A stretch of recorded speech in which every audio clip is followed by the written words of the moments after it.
And we're live on Amazon. Ooh. How exciting. Yes. And the last time I tried to do one of these shows, it didn't connect properly, but it seems to work this time.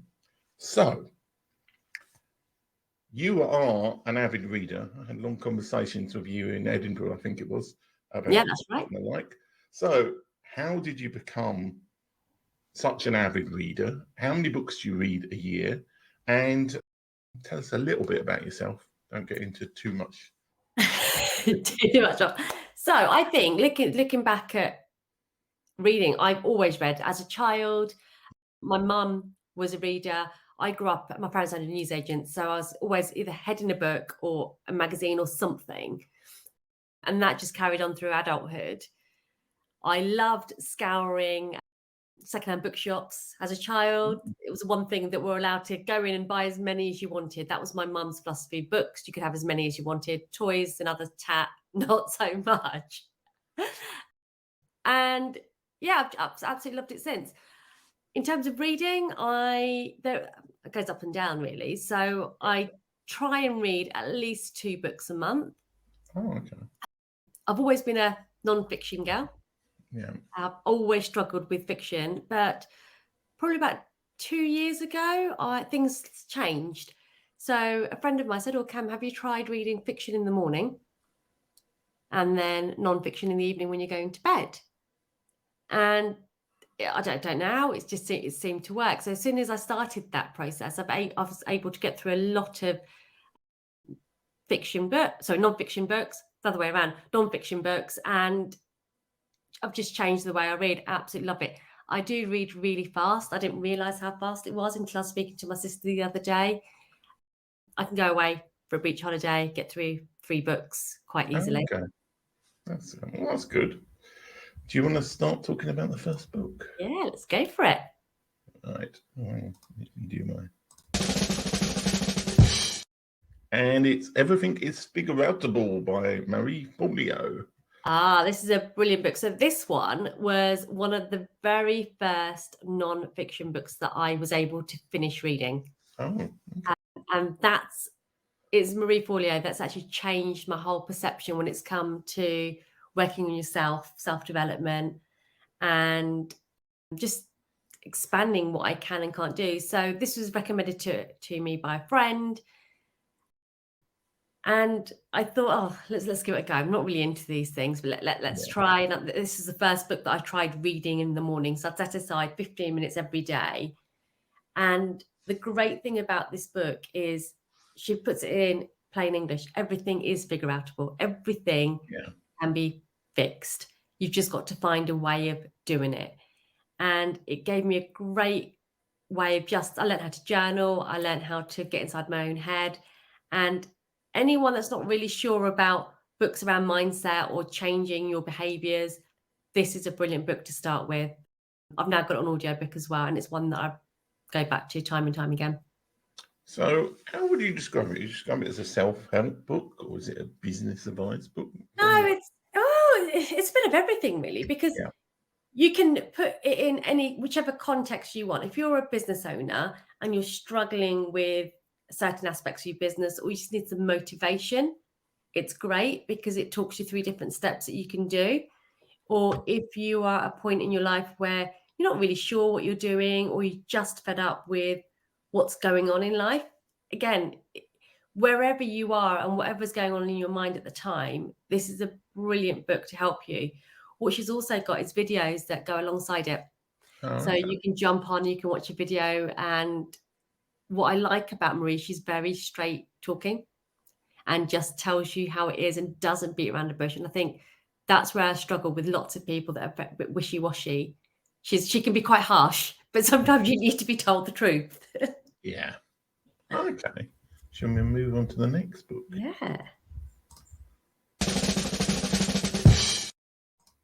Atomic Habits by so this is another one, and this is a popular one, and I'm sure that lots of people talk about this one. Yeah, it's been on about 4 times before, I think. Yeah, so this is another one. Now, I got a vast range of non-fiction books, but Atomic Habits is one that I highly recommend to anybody that wants to change something about their life. I'm not saying that you've got to make big changes, but Atomic Habits is a brilliant way of making small steps to make big changes. So I really struggle with changes of everything, really, because I'm so stuck in routines, and this is how I did it, and this is how I've always done it, and you just get caught up in everyday life to life things. The great thing about Atomic Habits is it teaches you how to habit stack, and I think that was my biggest takeaway from it, that you can retrain your brain into creating a new habit by stacking it on top of something else that you're already doing. And that makes things so much easier. I'm now in the habit of, I get up, brush my teeth, get dressed, take the dog out, and before I take him out, but now I attach a walk to that quick toilet break that he was having, and I'm suddenly getting a 20-minute walk in the morning that I was never getting before. And what I like about him is that he gives you very clear steps that you can take, and you can, again, very similar to Marie Forleo, you can attach his learnings and what he's teaching you to any aspects of your life. It can be your health, it can be a new hobby that you're trying to achieve, it could be something based within your business, it could be career growth, it could be absolutely anything. But they are small, actionable tasks that anyone can achieve, really.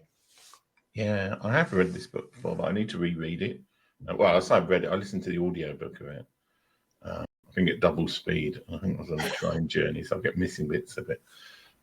But yeah, it's one of those books you listen to and you think, oh yeah, this is actually really good. It's one I think you should go back and revisit often, because like with every good intention you have, right, you'll do it and then suddenly you'll stop. It's like with anything. You go to the gym 3 times a week, you start doing it, you're doing it, and you stop it. 1 week, I don't know, don't feel well, you don't go. The next week, it then gets easier to stop. And then that habit of going to the gym is gone. And it's the same with any habit that you have. So going back to this book regularly really helps you get back on top of it. Yeah. Okay, shall we go into the next book?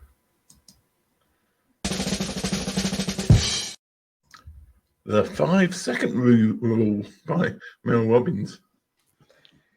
Absolutely love this. This was, the 5-second rule was introduced to me probably about 5 years ago. And it was about, I was in my Pilates class and I was moaning how I'm not a morning person. I pressed snooze. Yeah. And my Pilates teacher's like, have you not heard of the 5-second rule? She talked me through it. I ignored it, as most people do. It was like, I'm not getting up earlier. Don't be ridiculous. And then she was absolutely adamant that I was going to understand what she was trying to make me do. So the following week, she then sent me the link to talking about the 5-second rule. And I watched it. I was like, yeah, okay, great. In theory, not doing it. And then it was only when COVID hit and I was scrolling for audiobooks that I came across this one. I thought, well, like I said, my Pilates instructor was encouraging me to read it. So, right, let me listen to it. And as an audiobook, it was absolutely phenomenal. Again, straight talking, straight to the point, tells you off when you need to be told off, because essentially you're your own worst enemy. And it's very simply, you count back from 5 to 1. There's nowhere to go. You've got to move. And it forces you to do it. The book's a lot more than just the 5-second rules. Lots of little habits like the snooze on the alarm. If you do that, put your alarm in another room. You're going to have to physically walk out the room to press snooze. You're not going to get back into bed after that, are you? No. Well, I might actually. This is where I've got an interesting... Do you know where the name Pilates comes from? It's nothing to do with it. Well, apparently, I'm probably talking rubbish here, but apparently there was a Mr. Pilates. He was the person who started it. Wow. Yeah, and he tried to call it something like River Nonix or some weird name. They ended up calling it Pilates. So I could be spreading misinformation here, but I think somebody told me that. And I think I Googled it, and I think it makes sense. So anyway, enough about that. If we move on to the next book. Happy Sexy Millionaire by Stephen Bartlett. He is absolutely amazing. I was watching Dragon's Den, and I thought, well, why not? Again, an audiobook. I was scrolling through them, going, what should I listen to next? Had a couple of credits, and I really struggle with audiobooks because it all depends on who the person is reading it. Yeah. Because I struggle with it. Sometimes even the authors, their voices are just, you really struggle. It's like frustrating. Whereas Stephen has got a lovely voice, and his book was not what I was expecting at all. I love the honesty in it. I love the fact that he talks about his journey, and he's honest about the things that he's done wrong, the things that he's done right. And actually, if you listen to his or listen to it or read the book, it shows you that you can achieve anything. Yeah. If you work hard enough, if you want it bad enough, you can achieve it. Absolutely worth. I've not read it as a book, but as an audio book, it is absolutely fabulous. Yeah. And any particular thing stand out to you about this book? I mean, apart from it's obviously his life story. Yeah, it's his life story. I think there was a couple of bits. So listening to him talk about his childhood and what he went through with the relationship with his mother and father. Yeah. And then when he talked about his business and how it was going under, and it's just the fact that he was able to self-reflect and actually go, right, what's working, what isn't, and hold your hands up, because sometimes it's better to let things go. Yeah. And it's gone and start again from the beginning. The one bit that did actually have me in tears was when he was talking about, there's a little bit of nugget in there where he's homeless, has got no money for food. Yeah, and I didn't realize how bad it had got for him. But he left home, had no, and what he used to do was go to a kebab shop. They put their hands down the side of the sofas to find money to buy food, and whatever money they found was what they'd be eating that night, and that was just heartbreaking listening to that part. Yeah. But look at him now, doing really well. Yeah, he's got bigger sofas to be seen. Exactly. Right.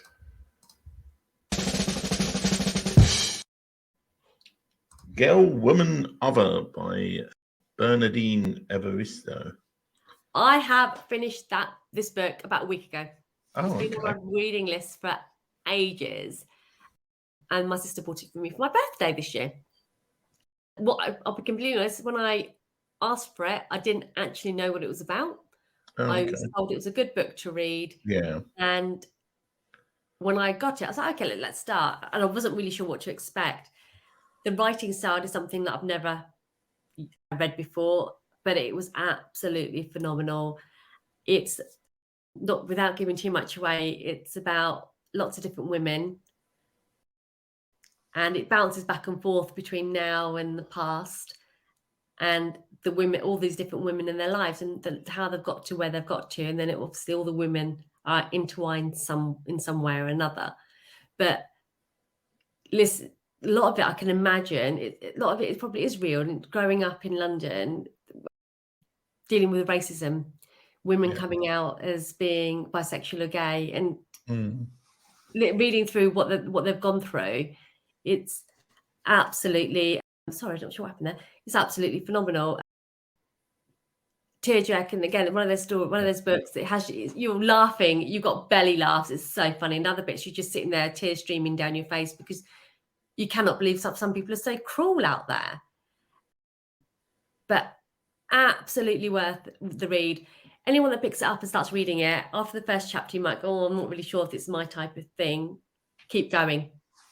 After about chapter 3, you'll be completely hooked and you'll get used to reading in the way that it's been written. Because the styles, like I said, the style's very different. There's no full stops. Oh, okay. Is it fiction or non-fiction or somewhere in between those two? It's fiction as far as I know, but I think it's between the two, because a lot of the things that are happening, they refer to events that have happened in the past. And actually, she must have got, and I didn't read too much into the author, but she must have got those stories from people, because there's no way she could have come up with, I think it's about 15 different characters in there, and came through with their storylines, because they're all women of African origin of some sort or some links. But reading what they've been through in their life, you think actually we're out the other end, but we're really not, because there's by the end of the story, some of the women in that are written as as young adults now, what they're going through, and I think actually it's just different to what it was before. Yeah. But there's still things going on, but definitely worth a read. Okay.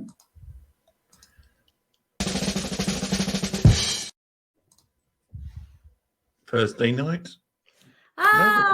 This was Murder Club. Yeah. The Thursday Murder Club. Oh, love these books. They are absolutely phenomenal.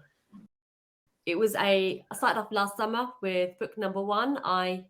Well, talk about that book number 1, because I've got book number 2 and 3 on the way after. Okay, we'll talk about book number 1. Yeah. So I got that as a holiday read from the airport. It was one of the most popular ones around last summer. And I wasn't really sure. Richard Osman is not one of the type of authors that I'd tend to pick up. Yeah. It's one that I'd pick up and read. Holiday read. I'm a bit of a girly girl. I love reading holiday romances when books. But this book absolutely had me hooked. I was on a family holiday and everyone around the pool constantly, well, what are you reading? I was like, oh, it's about a group of OAPs solving a murder. And it's so well written. And I love the fact that you've got the pensioners in their old people's home, but actually they're running around like children. It's fabulous. And it just shows that there's still life in the old souls. It was absolutely phenomenal. And I'm really good at, when it comes to reading books like this, where there's mysteries or there's something to solve, I'm normally really good. Normally sort of halfway through, I know who's done it. Who it is. But actually, he had me guessing. Yeah. Okay. Shall we move on to the second? Yeah, let's do the second one. Should we do the... I'll just do the transition anyway. The Man Who Died Twice. Number 2 in the series. Book number 2, yep.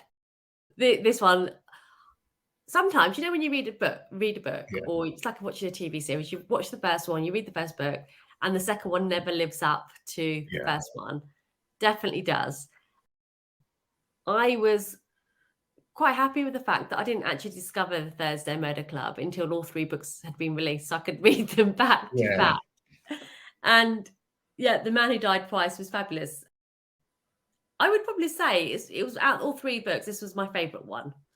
Oh, okay. And this was because the twist on this one, I didn't get it until right at the end. And it was so well written that I read it over a weekend because I couldn't put it down. I was up till 4 or 5 o'clock in the morning reading this book. Yeah. Okay. And let's leave the Empire Strikes Back one and go, which is The Bullet That Missed, which is the third in the scene, presumably the finale. Or maybe not, I don't know. Yeah, I don't know. I don't know if he's writing anymore, actually. But The Bullet That Missed, that was, again, really, really, really good. He has certain writing style, right? So the fact that you don't tire of the main characters. And what I like about it is that I think you could probably pick up the third book or pick up any of the books in the series and just read them standalone books. You don't need to know what's gone on in order to know what's happening in that one book. But at the same time, what I enjoyed about this is the fact that the characters have all moved on. Yeah. And they've taken them, as well as the next murder that they're trying to solve, they're actually taking them on to the next stage of their life. But it also refers back to when they were younger and what they got up to. So it was a very nice insight into their lives. Okay, so the younger. Yeah. So it flips back and forth from the past to the present. It was quite nice. Okay, that's interesting. All right, we're going to flip back ourselves into non-fiction. The E-Myth Revisited. E-Myth, yes. So this was mentioned to me probably before Christmas. A couple of people it keeps popping up at various conversations. I'd never heard of it. I had no idea what it was. And I read another book by the same author. So I went back and was like, well, let's see what the E-Myth's all about. And those of you that don't know, the E-Myth is the entrepreneurial myth. Yeah. And the problem is that as business owners, we all do this thing called running a business without actually knowing what that means and how to make it grow. And what I love about the E-Myth is the fact that it breaks down everything into small, manageable bites, but teaches you the things that nobody's ever told you. Yeah. It teaches you that you need to be thinking about running a business and creating a business that almost essentially can be franchised, right? Yeah. So that you can put systems and processes in place, which if you did when you first set up your business, your life would be so much easier than 5 or 10 years in where you're still scrambling along, trying to move along. I do think this is a book that everyone should read when they first start up. It's one of those things that I don't know. I don't know how you'd get it out there, but anyone thinking of starting up a business before they've even started should read the book. But it is also something that you should be coming back to yearly, because as your business changes and it evolves, you should be taking the next steps in this book. Yeah. And I'm just a bit gutted that I've only just recently come across it and I didn't read it. I think certainly for people who are doing a business and they're just doing the same thing they were doing when they were in work, it's very essential, because there's a lot of people who end up as contractors and then they're just trading time for money, and it's the same thing they're doing. And this book's really good for getting out of that mindset. It's this whole thing, isn't it? You're not, even though you're not technically employed, you are still employed. You're just employed by your business. Yeah. And it's coming away from that mindset. Yeah. Okay. I really hope the next book is not non-fiction, which is How to Kill Your Family by Mackie. So I was actually on holiday with my family when I was reading this. Okay. Did they come back with you? No, my brother wasn't impressed. He's like, what are you trying to learn here? It was hilarious. This was another book that I picked up at the airport. And I was like, I don't know what to read. And it was on, I think it was one of the top 10 at the time. So I picked it up last summer and I was hooked. It's fiction. It's hilarious. One of those things that you sit there and you go, seriously? Do people do that? But there probably is some psycho out there that's lived that life and done all those things, because surely it's not, you can't all, you know, sit there going, how can someone come up with that idea? But essentially it's a story about somebody that's killing off various members of the family. It's brilliant. But it's also this whole, you know how I mentioned how I enjoy rom-coms and romantic novels on the beach and stuff. This is a mixture of the two, between a whodunit and let's all be happy. With a bit of killing in it. It is. It's a fabulous book. It's a fabulous holiday read, but it will have you gripped. Sort of 2 chapters in, you won't be able to put it down. And if you're an avid reader like me, you lose sleep over it until you've got to the end. Oh, okay. So it's a bit of a mystery more than anything else. Yeah. Okay.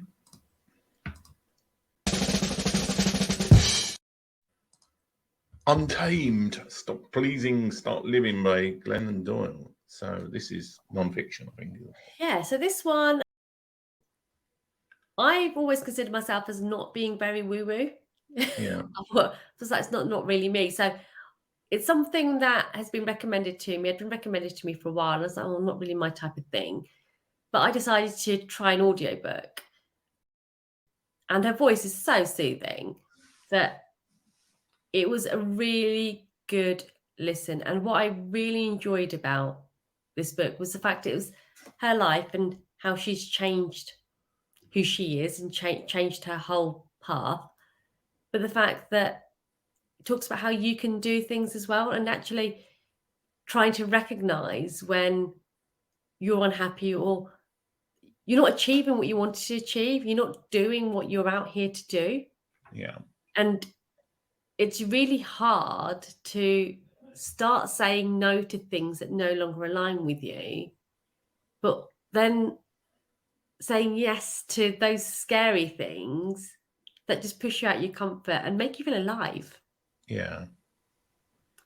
And I think that everyone gets to that point where at some point in your life where you feel like you're just plodding along, this is when you need to read that book, because actually it'll just put that fire in your belly and go, right, let's start life. What have you got for me next? You're counting down from 5, and then you're going to do this book to the next stage. Exactly. Okay. The final book, Who Moved My Cheese? And this has been on before. So. This is hilarious. It was one of those books that people talk about. And I was like, oh, I'm not really sure. Ordered it. It sat on my bookshelf for about 6 months before I got around to reading it. Yeah. And I read it in 20 minutes because it's such an easy read. Yeah.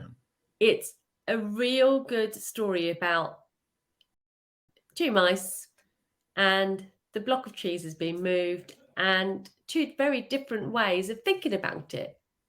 Whether we stay put and we just wait for it to appear again, or whether we go off and we look for an alternative. And the great thing about it is you read it, and it's about leadership. It's also about yourself as a person as well. Going, what sort of person am I? Am I the type of person that just stands still and I'm waiting for things to happen to me or for me? Or am I going to go out there and forge my own path? And it's really hard when you read the book because you start to recognize yourself in these characters and recognize other people around you. And it's what you've got to do is when you start recognizing, again, it's okay. Because if you do recognize yourself as one of the characters, it also gives you examples of what you can do to change. I did give this book to my 9-year-old and asked him to read it.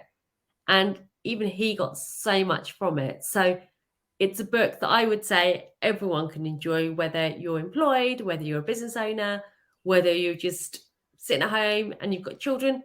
It's a perfect book for anyone, really. And now your 9-year-old can find the cheese, presumably. He can find the cheese, yes. Okay. Well, books to talk about, but at least I can find it in the thing. So I used to ask a different question, but I've given up on that. But the question I will ask is, of those books, if you had to give somebody one of those books, which one would it be? And if, as I expect the answer will be, it's complicated. Or it depends, no, it's not complicated. Then tell me your logic for working out that. And Marie Forleo, Everything is Figureoutable. And the reason for that was that book changed my way of thinking. It's changed my life. Because once I read that book, I suddenly unleashed this passion for non-fiction books because I didn't read them before then or could never finish them. And it actually made me look at me and stop blaming others for things that were going on in my life. Because everything is down to yourself and down to decisions that you make. And everything that you want can be achieved. You've got to want to do it. Okay. So there was no, it depends. It's no. Well, thank you very much for being on the show. I want you to hang around for a little bit. I'm going to end the show on Amazon now. So thanks for all the people watching. And hopefully you found some new book that you're going to purchase for my benefit, because I'll get a very small cut from it. Just end the stream there. I like to keep talking to the guests for YouTube purposes, because I can ask you about who you are and your business and everything. Amazon doesn't really like promoting other stuff. So this is for the YouTube thing. So who is Cam? I can get your surname on. Chauhan. Chauhan. It's like Chopin, but Chauhan. Yeah. All right. So who is Cam Chauhan? So very, very quick rundown. I was a primary school teacher who left the education system, like many people, once my child was born 9 years ago. And I left with I don't really know what to do with my life now. Yeah. And what I then did was click on a Facebook advert at the time, not really understanding how they worked or what Facebook was really about, other than messaging friends and family. And I clicked on a Facebook advert to do a diploma in social media marketing. that advert, as Facebook does, followed me around for a year. And I took that as a sign of, oh, it must mean I've got to do this qualification. So in 2000 and, I can't think back now, 17 or 18, I think it's 2018, I retrained in social media marketing. And I set up the business offering social media marketing management for small business owners. And over COVID, obviously things transitioned, things changed. And now I am a marketing consultant and I work with small business owners, helping them execute social media executing a marketing strategy to help grow their business. Any particular type of small business or just any small business? So they tend to be service-based businesses. I'm not niched in terms of is this industry. It tends to be the type of person that I'm working with. Most of my clients tend to be coming from the wellbeing sector or within lifestyle coaching. Oh, okay. It depends on it's lots of collaborative working and training. So I use my skills that I developed when I was a primary school teacher to help mentor and teach them how to execute strategy themselves as well. Okay. Well, thank you so much for being on the show. And now people can hire you if they've watched this. Well, great book choices. I want to hire this person. That's great. Thank you so much for having me, Tim. I've absolutely loved it. Yeah. Okay. All right. I should do some outro music for this. I've got outro music for my other show, but I haven't done any for this. But anyway, thanks for people watching on YouTube. And should be a show coming out pretty soon, next Tuesday. I need to get the book choices from the woman who's doing it, though. She's rescheduled at least once. So hopefully she comes on Tuesday and I get the book choices beforehand. So anyway, thanks for you watching and on YouTube.